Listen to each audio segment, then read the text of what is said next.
मृत्यु एक ऐसा शब्द है जिसके आभास मात्र से ही बड़े बड़े महारथियों, योद्धाओं का कलेजा कांप उठता है।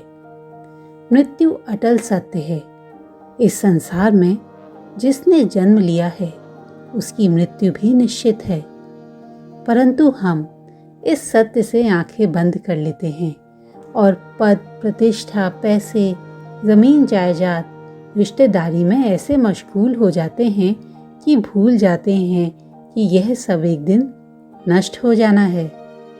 दोस्तों, आज आपके लिए गौतम बुद्ध की एक ऐसी कहानी लेके आई हूँ जिसको सुनने के बाद आपको पता लग जाएगा कि जीवन मृत्यु के ऊपर भी एक बहुत ज़रूरी चीज़ है।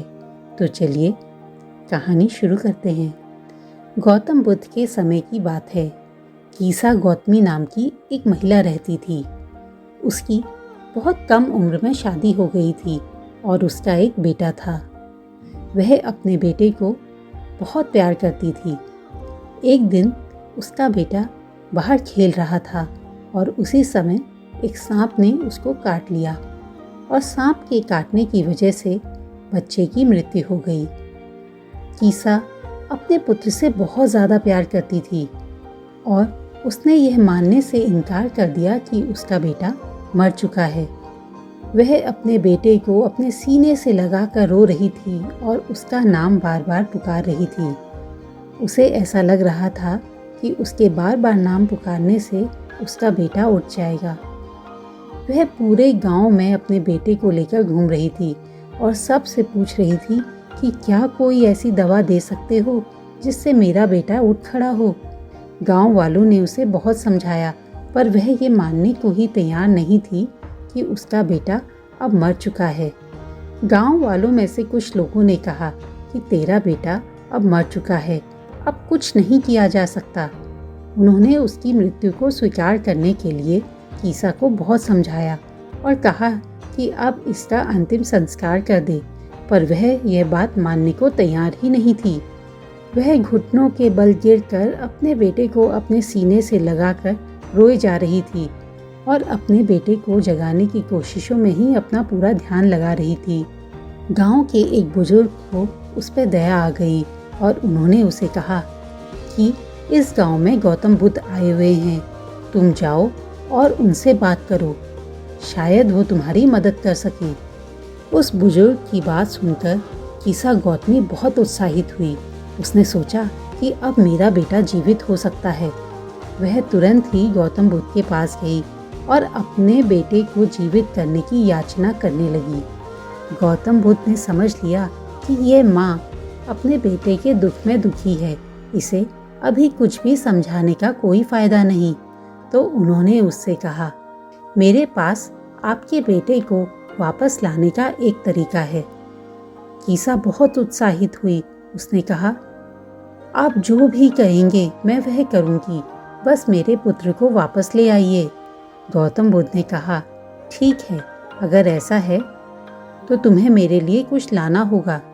मेरे लिए थोड़ी राई ले आओ, लेकिन यह उस घर से लेके आना जहाँ रहने वाले परिवार में कभी किसी व्यक्ति की मृत्यु ना हुई हो, और वह राई तुम मुझे लाके देना, मैं तुम्हारे पुत्र को जीवित कर दूंगा। गौतम बुद्ध के वचन में आस्था रख के कीसा गौतमी सरसों के बीज को लेने के लिए गांव में निकल पड़ी। जब वह पहले घर में पहुंची तो उसने युवती से राई लाने के लिए बोला। युवती राई ले आई, लेकिन जब कीसा गौतमी ने उससे पूछा कि क्या तुम्हारे परिवार में किसी सदस्य की मौत हुई है, तो युवती ने कहा, हाँ, थोड़े दिनों पहले मेरी दादी की मृत्यु हुई है। कीसा गौतमी ने उस युवती को धन्यवाद किया और कहा कि मैं यह दाने नहीं ले सकती, क्योंकि यह दाने महात्मा बुद्ध की आवश्यकताओं को पूरा नहीं कर सकते। ऐसा कह के वह दूसरे घर के लिए निकल पड़ी। वहाँ उसे मालूम हुआ कि यहाँ कुछ ही समय पहले एक आदमी की मृत्यु हुई है, तो वह वहाँ से भी निकल पड़ी। इसके बाद वह तीसरे घर में पहुँची, जहाँ बच्चे ने बताया कि कुछ समय पहले ही उसके चाचा की मृत्यु हुई है।